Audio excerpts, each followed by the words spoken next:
Hello, welcome to salty tasty. ഇന്ന് നമുക്ക് പെട്ടെന്ന് ഇങ്ങനെ വെജിറ്റബിൾ ഫ്രൈഡ് റൈസ് ഉണ്ടാക്കാൻ നോക്കാം. ചോപ്ഡ് വെജിറ്റബിൾസ് ഒക്കെ റെഡിയാണ്. ബീൻസ്, സ്പ്രിംഗ് ഓണിയൻ, ക്യാരറ്റ്, നമുക്ക് വേണമെങ്കിൽ പട്ടാണിക്കടലയും കൂടെ ആഡ് ചെയ്യാം, ഓപ്ഷണലാണ്. പിന്നെ ഇഞ്ചി, വെളുത്തുള്ളി, ഒരു കുഞ്ഞിയ കഷ്ണം ക്യാപ്സിക്കം കൂടെ ആഡ് ചെയ്തിട്ടുണ്ട്. നമ്മുടെ കയ്യിലുണ്ടായിരുന്നുകൊണ്ട് ഇത് എടുക്കുന്നുള്ളൂ. എന്നിട്ട് നമ്മളൊരു കടായി പാൻ ചൂടാക്കി അതിലോട്ട് സൺഫ്ലവർ ഓയിൽ ഒഴിച്ചു കൊടുക്കുക. അത് ചൂടായി വരുമ്പോൾ നമ്മൾ വെജിറ്റബിൾസ് ഓരോന്നോരോന്നായിട്ട് ആഡ് ചെയ്യാം. ഹൈ ഫ്ലെയിമിൽ വേണം നമ്മൾ കുക്ക് ചെയ്തെടുക്കാനായിട്ട്. നമുക്ക് വേണമെങ്കിൽ എല്ലാ വെജിറ്റബിൾസും നമുക്ക് ഒരുമിച്ച് ആഡ് ചെയ്യാം, അല്ലെങ്കിൽ നമുക്ക് 1 by 1 അങ്ങനെ ആഡ് ചെയ്യാം. അത് ഓരോരുത്തരുടെ ചോയ്സാണ്. ഞാൻ ഓരോന്നോരോന്നായിട്ട് ആഡ് ചെയ്തെന്നുള്ളൂ. എങ്ങനെയായാലും നമുക്കത് കുക്ക് ചെയ്ത് കിട്ടിയാൽ മതി. പിന്നെ നമ്മളെപ്പോഴും ശ്രദ്ധിക്കുന്നത് ചൈനീസ് ഡിഷ് ആയതുകൊണ്ട് ഹൈ ഫ്ലെയിമിലിട്ട് വേണം അത് കുക്ക് ചെയ്യാൻ വേണ്ടിയിട്ട്. നമ്മൾ കുറച്ച് സോൾട്ടും കൂടെ ഇതിലോട്ട് ആഡ് ചെയ്ത് കൊടുക്കുകയാണ്. അതിനുശേഷം നമ്മൾ നമ്മുടെ സ്പ്രിംഗ് ഓണിയനും ക്യാപ്സിക്കം കൂടെ ആഡ് ചെയ്ത് കൊടുക്കുന്നു. പ്രത്യേകം ശ്രദ്ധിക്കണം, ഇതിൻ്റെ കളറ് മാറാണ്ട് പെട്ടെന്ന് ഇത് കുക്ക് ചെയ്തെടുക്കണം. അതിനാണ് നമ്മൾ ഹൈ ഫ്ലെയിമിലിട്ടിട്ട് കുക്ക് ചെയ്തെടുക്കുന്നത്.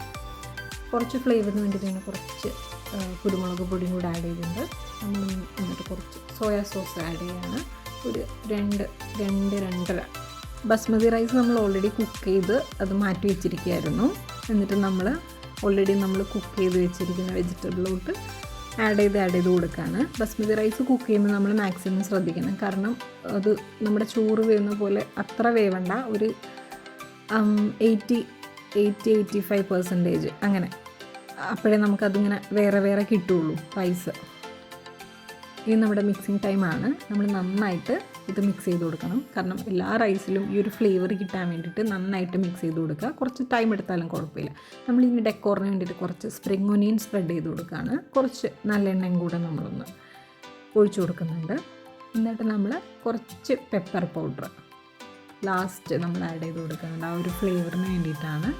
നിങ്ങൾക്ക് വേണമെങ്കിൽ വൈറ്റ് പെപ്പർ പൗഡർ യൂസ് ചെയ്യാം. നമ്മുടെ കയ്യിൽ ബ്രൗൺ ഉള്ളായിരുന്നു, അതുകൊണ്ടാണ് അത് യൂസ് ചെയ്തത്. വീണ്ടും ഒന്നും കൂടെ നമ്മളൊന്ന് മിക്സ് ചെയ്യുന്നുണ്ട്. ജസ്റ്റ് ഒന്ന് ഹൈ ഫ്ലെയിമിലിട്ടിട്ട് ജസ്റ്റ് മിക്സ് ചെയ്തെടുത്താൽ മതി. ഓക്കെ, നമ്മുടെ ഫ്രൈഡ് റൈസ് ഇവിടെ റെഡി ആയിട്ടുണ്ട്. Look like delicious. കഴിക്കാനും അങ്ങനെ തന്നെയാണ്. ടേസ്റ്റ് ചെയ്ത് നോക്കി എല്ലാവരും ഒന്ന് ട്രൈ ചെയ്ത് നോക്കുക. നമുക്ക് പെട്ടെന്ന് കുക്ക് ചെയ്യാൻ പറ്റുന്ന ഒരു ഡിഷാണ് ഫ്രൈഡ് റൈസ്. നമ്മൾ ഫ്രൈഡ് റൈസിൻ്റെ കൂടെ സെർവ് ചെയ്ത് ചിക്കൻ കടായി ആയിരുന്നു. നല്ലൊരു കോംബോ ആണ്. എല്ലാവരും ട്രൈ ചെയ്ത് നോക്കുക. Thank you for watching.